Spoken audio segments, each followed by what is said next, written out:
And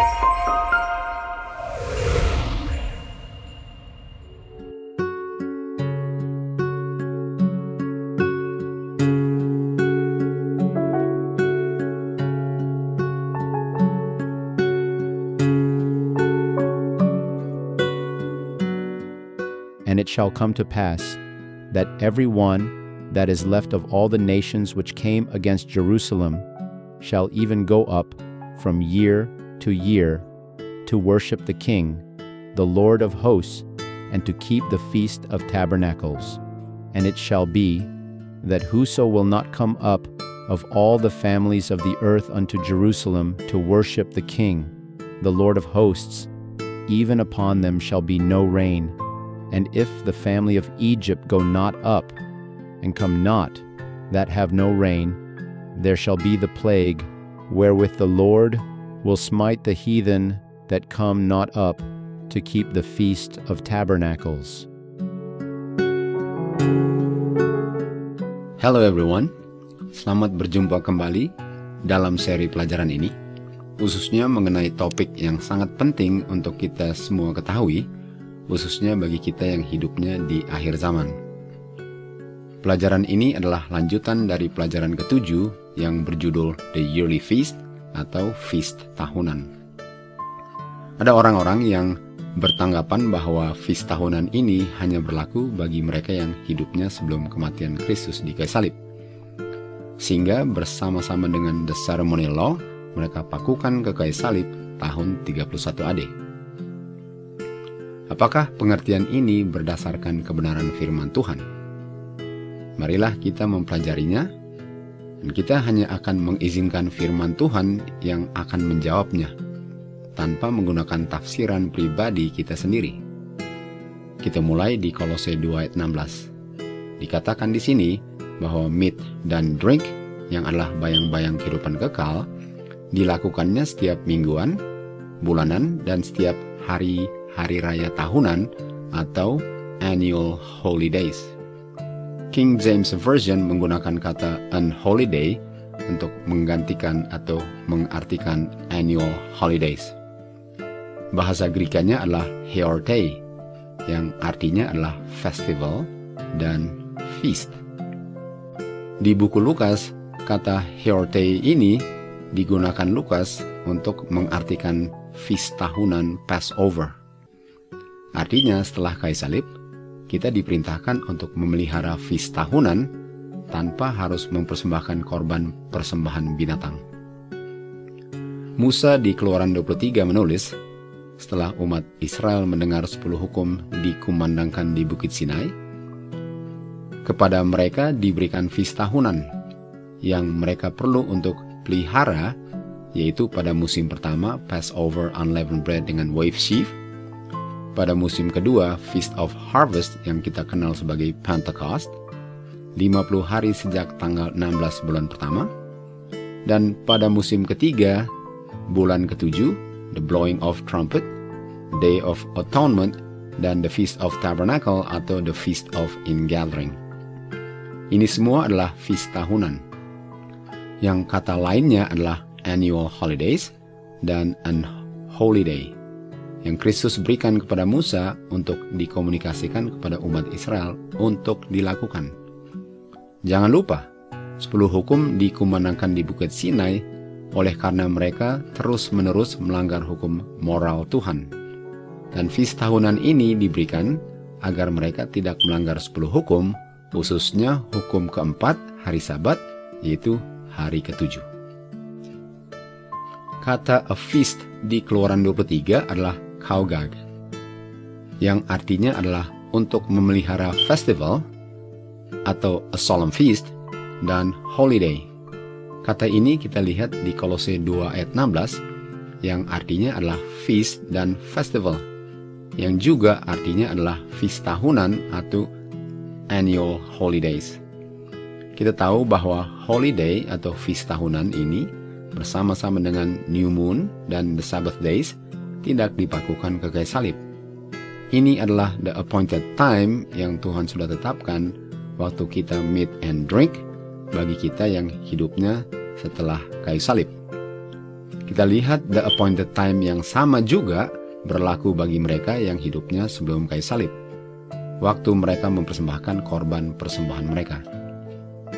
Yang mereka lakukan tidak bisa dilakukan kapan saja, tetapi hanya pada waktu-waktu yang sudah Tuhan tetapkan, the appointed time.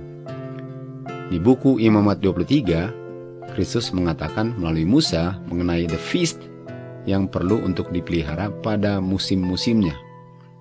Dan feast ini termasuk the feast of unleavened bread, yang adalah bagian daripada feast tahunan, sama dengan yang kita baca di Keluaran 23 tadi. Dan feast ini artinya sama dengan artinya season atau musim-musim, yaitu mawed. Arti daripada kata feast adalah waktu-waktu yang sudah ditentukan atau a fixed time atau a fixed season. Festival, kata yang kita lihat di Kolose 2 ayat 16 dan Keluaran 23. An assembly, set feast atau solemn feast, dan appointed time, yaitu waktu-waktu yang sudah ditetapkan untuk mempersembahkan korban persembahan sebelum kayu salib, dan meat dengan drink setelah kayu salib. Fungsi daripada feast ialah agar pada appointed time kita melihat atau behold the love of God yang diungkapkan di kayu salib. Kita mengasihi Tuhan because He first loved us, karena Dia yang terlebih dahulu mengasihi kita. Kita dapati itu di 1 Yohanes 4 ayat 19. Dan kita melihat love-nya Bapa di kayu salib waktu kita membicarakannya, mempelajarinya, mengingat kembali apa yang Dia telah lakukan melalui anaknya yang tergantung di kayu salib.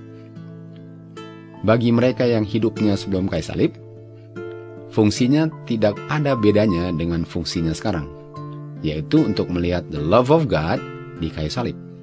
Bedanya, mereka melihat kayu salib melalui object lesson korban-korban binatang yang mereka persembahkan. Waktu Kristus mati di kayu salib, the ceremonial law-nya yang berfungsi sebagai object lesson tidak ada gunanya lagi. Karena sekarang, tanpa korban persembahan, kita sudah bisa melihat kayu salib. Dan sekarang, the ceremony law-nya digantikan dengan meat dengan drink, karena Kristus katakan, waktu kamu meat and drink, lakukanlah untuk mengingat kembali apa yang aku sudah lakukan bagimu di kayu salib. Di 1 Tawari 23 ayat 31, korban-korban persembahan yang dipersembahkan pada waktu-waktunya, termasuk the set feast, yaitu feast tahunan, dari Passover sampai the Feast of Tabernacle, dilakukannya at the appointed time. Appointed time-nya sama dengan Kolose 2 ayat 16. Bedanya mereka melakukannya dengan mempersembahkan korban persembahan. Kita sekarang meat and drink at the appointed time yang sama. The appointed time-nya tidak dipakukan ke kayu salib.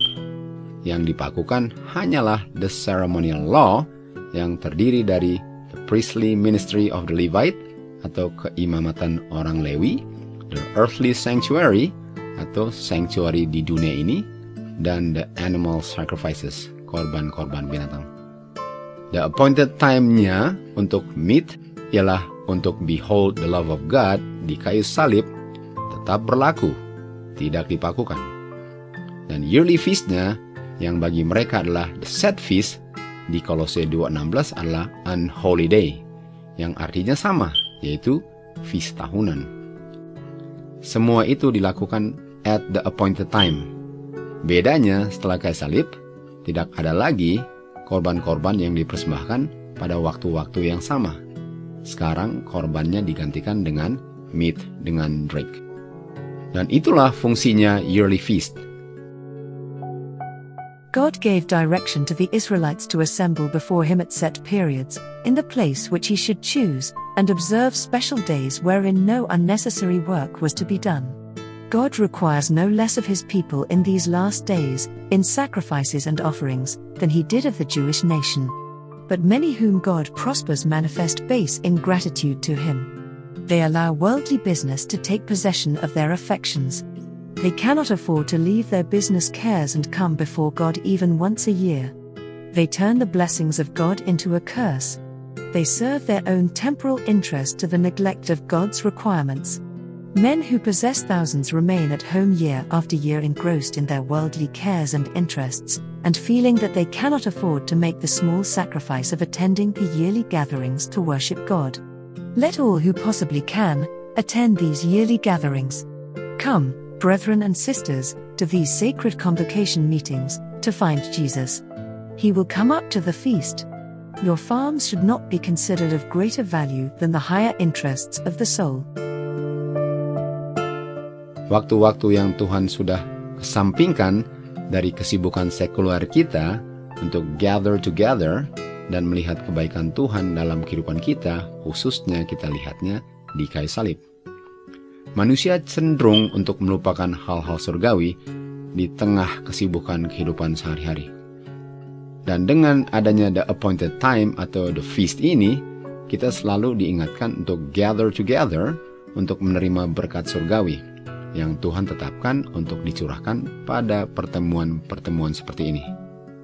Untuk mengatakan bahwa the yearly feast ini tidak perlu untuk dilakukan setelah kayu salib, ialah untuk menganjurkan bahwa kita sekarang tidak perlu the appointed time untuk behold the cross, behold the love of God, yang sanggup untuk merubah kita menjadi serupa dengan karakternya.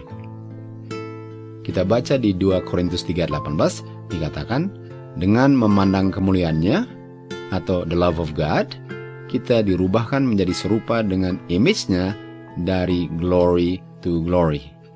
Kemuliaannya adalah karakternya yang mulia, dan hukum Tuhan adalah transkrip daripada karakternya. Sehingga dengan melihat kayu salib, kita melihat the justice atau keadilan Tuhan dengan memenuhi tuntutan hukumnya terhadap orang yang berdosa, yaitu kematian kekal. Dan kita juga melihat the mercy of God yang adalah kemurahan Tuhan, kebaikan Tuhan, di mana tuntutan hukum itu dipenuhi bukan oleh orang yang seharusnya mati, tetapi oleh anak satu-satunya yang dibegotten. Dialah yang mati tergantung di kayu salib. Keadilan Tuhan dan kemurahannya Tuhan bertemu di kayu salibnya Kristus. Dengan memandang karakternya di kayu salib, kita diubahkan dari glory to glory, dari karakter ke karakter, dan kita melihatnya at the appointed time, sebelum kayu salib, dan setelah kayu salib, appointed time-nya sama, dan kita dirubahkan menjadi sama dengan karakternya. Itulah yang mereka dulu perlu lihat at the appointed time melalui the ceremonial law, dan itu juga lah yang kita perlu untuk lihat sekarang at the appointed time melalui meat and drink sebagai pengganti the ceremonial law. Banyak orang berpendapat bahwa feast itu adalah bagian daripada the ceremonial law, sehingga di kayu salib disingkirkan bersama-sama dengan the ceremonial law-nya. Padahal feast itu adalah waktu-waktu yang Tuhan sudah tetapkan untuk worship God dan untuk memandang Dia punya love di kayu salib. Dan the ceremonial law ialah caranya untuk mereka melihat the love of God atau karakternya. Dan setelah the ceremonial law-nya disingkirkan, caranya sekarang ialah melalui kita meet and drink waktu kita assemble and gather together at the appointed time. Semoga the truth shall set you free. Karena kesalahan tidak sanctify kita. Umat Tuhan dibinasakan karena tidak berpengetahuan. Hanya the truth yang sanctify kita menjadi holy. Glorious church, no spot, no blemish di hadapan tahta Bapa. Kita lihat di buku Imamat 23, The Feast of Tabernacle. Kata feast di sini artinya festival atau solemn feast dan juga solemn assembly. Ini bahasanya sama dengan Mowed H4150, yaitu waktu yang fix untuk assembly dan solemn feast. Mulai dengan Passover sampai the Feast of Tabernacle, waktu untuk merayakannya sudah ditetapkan. Sebagaimana hari ulang tahun itu tidak pernah bisa berubah tanggalnya, demikian juga Feast Appointed Time ini tidak bisa berubah. Sebagaimana hari Sabat selalu jatuhnya pada hari ke-7, Demikian juga korban-korban yang mereka dulu persembahkan dan meat dan drink yang kita lakukan sekarang jatuhnya selalu pada waktu-waktu yang Tuhan sudah tetapkan juga. Waktu yang diasingkan dari kesibukan kegiatan sekuler sudah Tuhan tetapkan, agar kita tidak lupa bahwa kehidupan kita di dunia ini adalah kehidupan probation kedua. Fungsinya ialah untuk karakter kita dikembalikan menjadi serupa dengan karakter pencipta kita. Matius 6 ayat 33 katakan, carilah dahulu kerajaan surga dan righteousness-nya. Righteousness adalah karakternya yang kita lihat di kayu salib. Itulah yang lebih penting daripada makanan dan minuman jasmani kita. Dan melalui the feast inilah Tuhan sudah tetapkan waktunya agar kita selalu terkoneksi dengan surga, agar kita tidak dihanyutkan dengan kesibukan-kesibukan di dunia ini. Dan feast ini kita baca di Imamat 23 ayat 41 adalah a statute forever. Kita sudah belajar bahwa umat Israel terus-menerus melanggar hukum Tuhan. Dan untuk melanggar hukum Tuhan ialah untuk tidak mengasihi Tuhan karena tidak mengenal karakternya. Tuhan bilang, kalau kamu mengasihi aku, taatilah hukum-hukumku. Yohanes 14 ayat 15. Dan untuk mengasihi Tuhan ialah hasil dari melihat kasih-Nya di kayu salib. 1 Yohanes 4 ayat 19. Karena di kayu saliblah kasih Bapa diungkapkan dengan jelas dan sepenuhnya. Itu sebabnya mereka perlu untuk melihat kasih Bapa di kayu salib. Itulah sebabnya mereka perlu untuk mempersembahkan korban persembahan binatang yang adalah objek lesson daripada kematian Kristus di kayu salib. Karena mereka sudah dibutakan oleh pengaruh-pengaruh kekafiran Mesir dalam perbudakan mereka yang cukup lama, sehingga mereka tidak mengerti lagi prinsip-prinsip 10 hukum Tuhan. Dan itulah sebabnya mereka terus-menerus melanggar hukum Tuhan. Tuhan sudah menetapkan the appointed time untuk mempersembahkan korban-korban binatangnya. Sebagaimana Adam dan Hawa memakan buah pohon kehidupan yang hanya pada saat new moon yang bisa dimakannya, dan seluruh umat Tuhan memelihara hari Sabat, hari ketujuhnya pada hari yang Tuhan juga sudah tetapkan.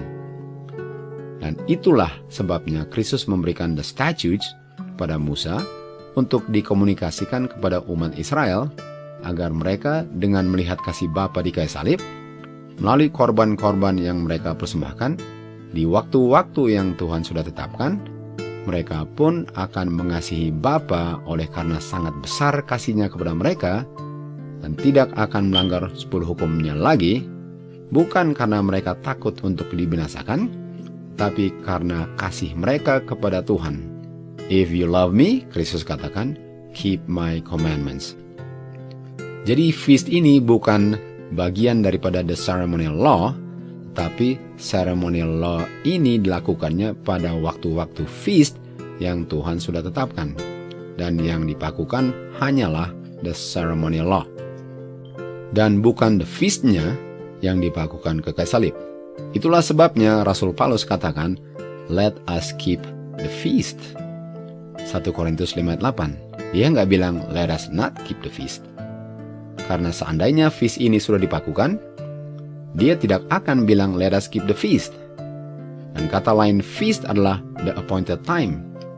Tapi yang dia katakan ialah, let us keep the feast at the appointed time. The feast yang adalah a statute, ini bukan bayang-bayang yang dipakukan ke kayu salib, tetapi akan tetap berlaku untuk selama-lamanya. Dan itulah sebabnya di langit dan dunia baru nanti, the appointed time untuk worship God dalam praise and thanksgiving masih akan tetap dilakukan forever and evermore. Sebagaimana kita baca di buku Imamat 23 tadi, bahwa the yearly feast itu adalah a statute yang fungsinya ialah untuk menjelaskan dan mendefinisikan 10 hukum agar kita tidak melanggarnya lagi. Demikianlah the yearly feast ini diberikan kepada umat Israel agar mereka mengerti karakter Tuhan yang mulia yang mereka lihat di kayu salib melalui korban persembahan yang mereka persembahkan, sehingga mereka tidak lagi melanggar the moral law-nya, yang mana jantung hukumnya adalah hukum keempat, hari Sabat, hari ketujuh. Inilah fungsinya daripada the yearly feast, yang Bapa dan anaknya sudah rencanakan sebelum masuknya dosa di semesta alam. Rasul Paulus sangat mengerti hal ini, dan itulah sebabnya dia tulis, "Let us keep the feast." Setiap hari Sabat, bulan baru, dan setiap holiday, yaitu tahunan. Dan jangan izinkan siapapun untuk menghakimi, karena mereka tidak mempersembahkan korban persembahan di saat mereka keep the appointed time. Karena Kristuslah korban yang sudah dipersembahkan bagi kita semua. Dan imam besar kita yang bekerja di sanctuary di surga, ini semua menggantikan korban binatang, keimamatan orang Lewi, dan sanctuary di bumi. Tetapi, the appointed time to keep the feast tetap berlaku forever and ever. To keep the appointed time ialah untuk worship God with praise and thanksgiving. Akan tiba waktunya, atau and it shall come to pass, di mana semua bangsa-bangsa akan bergabung dengan Yerusalem. Kita perlu ketahui di sini, Yerusalem bukan artinya kota di Timur Tengah sekarang.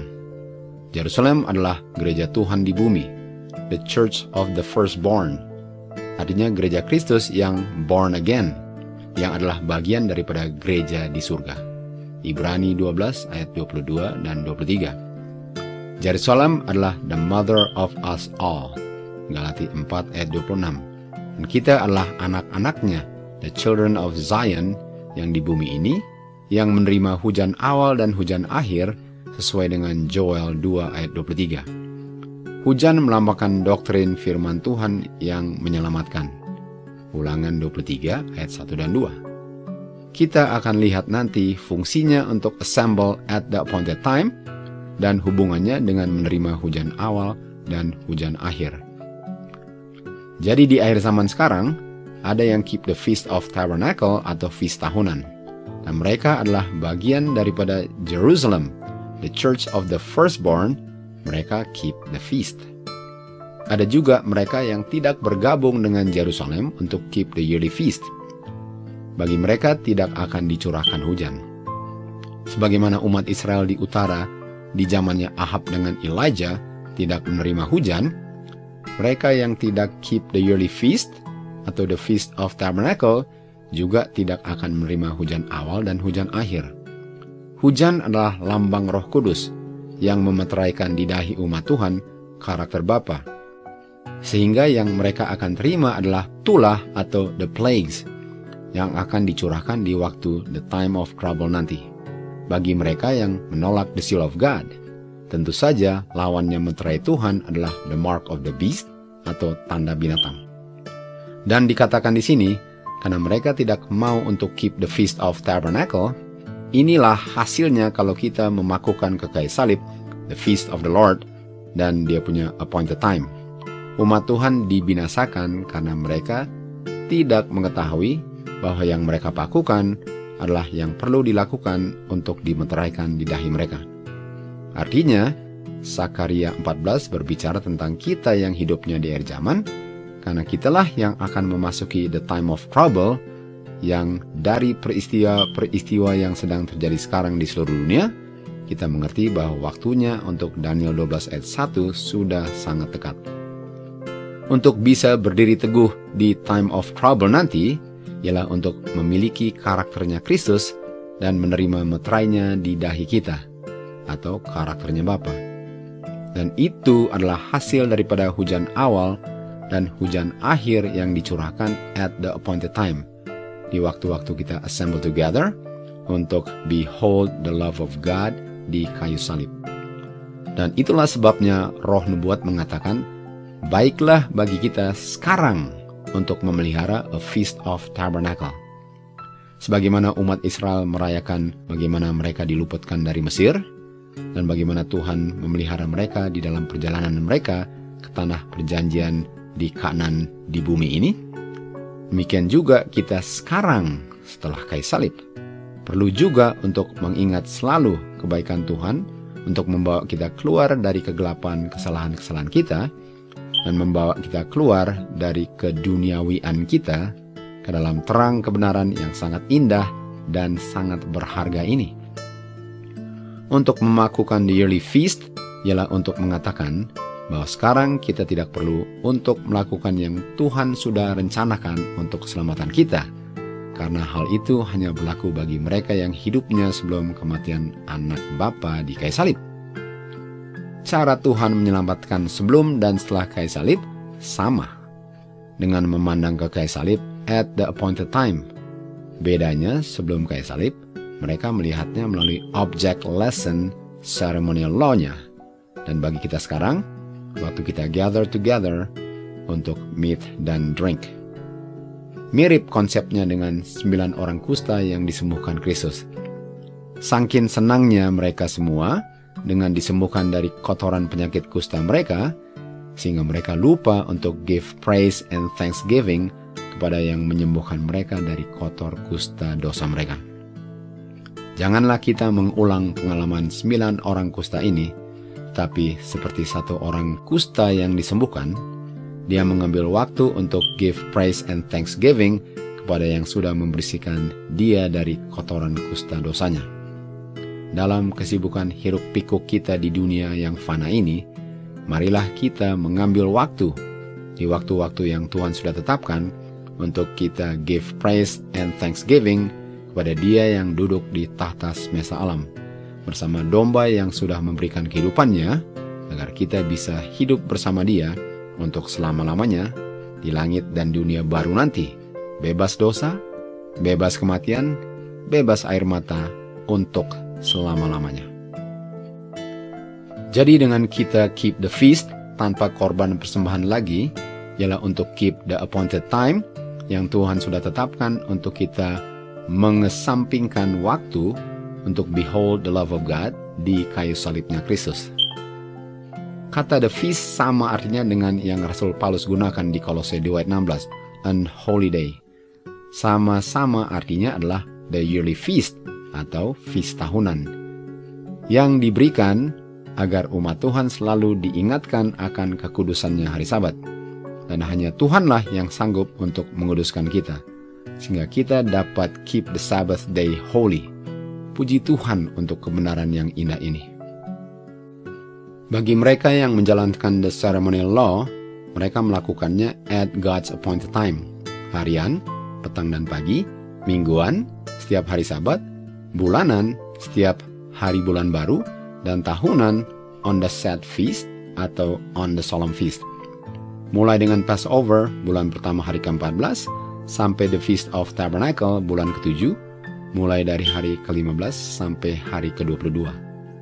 Pada waktu-waktu itulah mereka melalui korban persembahan mereka, yang fungsinya sebagai object lesson kayu salib, melihat the love of God, yang sanggup menyelamatkan mereka dari dosa-dosa mereka. Sementara kita sekarang tidak perlu lagi untuk mempersembahkan korban binatang, karena Kristuslah korban kita, yang adalah kenyataan dari object lesson korban-korban binatang itu. Dan agar kita tetap mengingat akan apa yang Kristus sudah lakukan bagi kita di kayu salib, Kristus menginstitusikan the Lord's Supper, di mana kita meet dengan drink at the appointed time, selalu diingatkan akan kebaikannya, sehingga dengan memandang kemuliaannya, kita dirubahkan menjadi sama image-nya setiap kali kita memandang kebaikan karakternya yang mulia di kayu salibnya Kristus. Sebagaimana the set feast dan the solemn feast adalah feast tahunan, demikian juga an holy day di Kolose 2:16 adalah feast tahunan juga bagi kita. Dan worship kita dalam praise and thanksgiving kita sekarang adalah kita punya morning dan evening worship, yang kita pertama lakukan di pagi hari dan yang terakhir kita lakukan sebelum kita beristirahat malam hari. Itulah sebabnya Musa menulis di Ulangan 6, ajarkanlah the statutes dengan judgment kepada anak-anakmu, di waktu kamu duduk di rumahmu, di saat kamu berjalan di jalan, di waktu kamu berbaring, dan di waktu kamu bangkit berdiri. Karena statutes ini akan menjadi kenyataan dalam pekerjaan tanganmu, dan akan menjadi karakter di dahimu. Orang-orang yang menerima tanda binatang, menerima tandanya di tangan atau di dahinya, karena mereka tidak melakukan the statutes dan judgment yang Tuhan sudah perintahkan. Sementara umat Tuhan menerima the seal of God di tangan atau di dahinya, karena mereka setia untuk melakukan apa yang Tuhan sudah perintahkan untuk kita lakukan. Dan itulah sebabnya Rasul Paulus mengatakan kepada kita semua, let us keep the feast. Tentu saja Rasul Paulus memelihara the yearly feast, karena itulah yang dia ajarkan. Di buku Kisah 2, murid-murid dicurahkan Roh Kudus di saat mereka assemble at the appointed time, di waktu mereka keep the yearly feast, yang namanya adalah the Feast of Weeks atau Pentecost.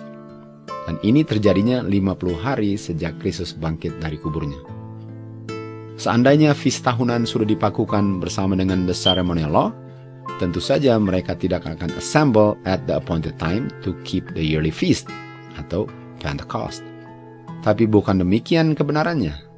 Murid-muridnya Kristus keep the yearly feast, yang adalah bukti bahwa hanya the ceremonial law saja yang dipakukan ke kayu salib. Rasul Paulus merencanakan untuk keep the yearly feast Pentecost di Yerusalem. Itu sebabnya dia mau berlayar melewati Efesus agar bisa berada di Yerusalem pada waktunya untuk keep the feast pada appointed time.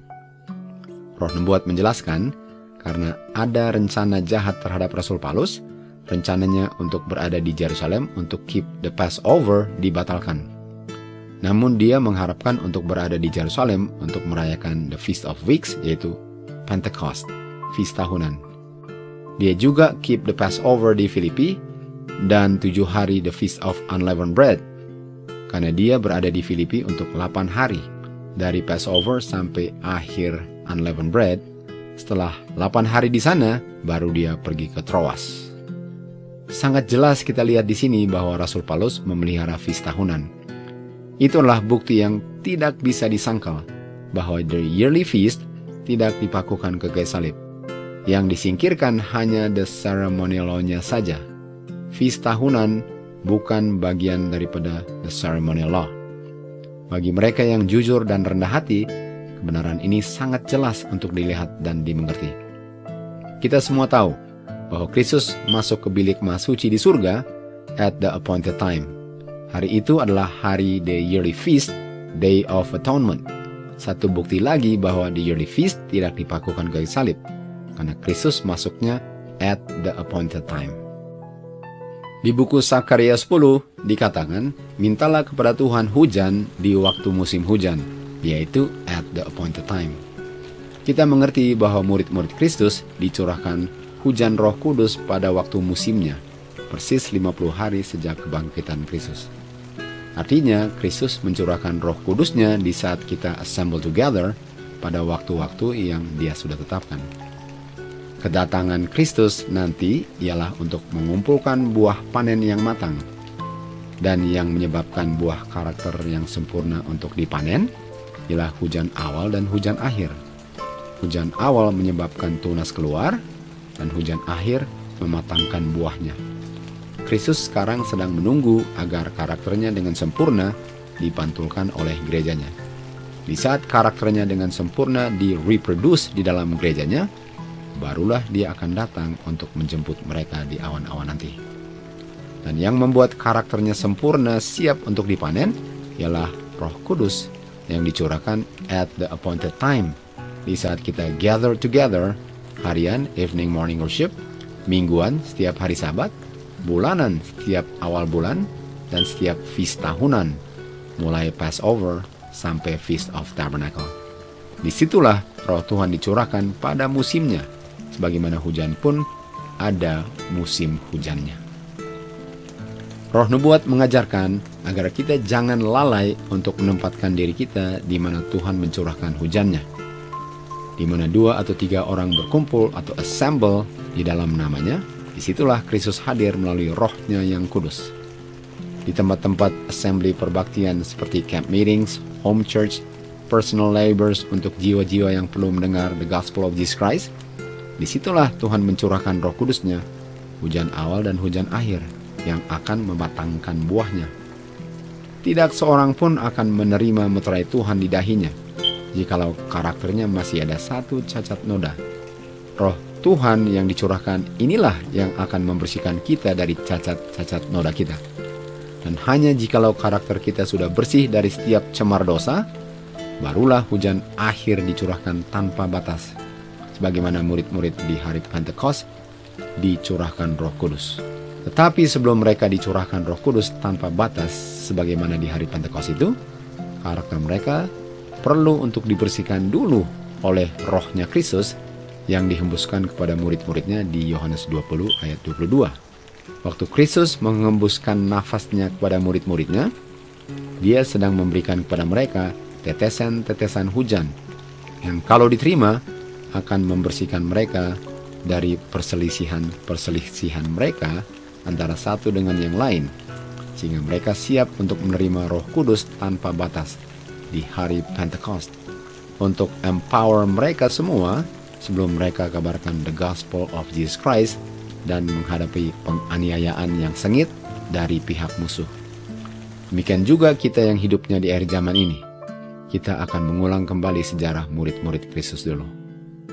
Sebelum Roh Kudus dicurahkan tanpa batas, kita perlu untuk gather together at the appointed time, untuk menerima hujan awal dan hujan akhir, agar pekabaran the loud cry of the third angel's message dapat dikabarkan dengan nyaring sebelum pintu kasihan tertutup.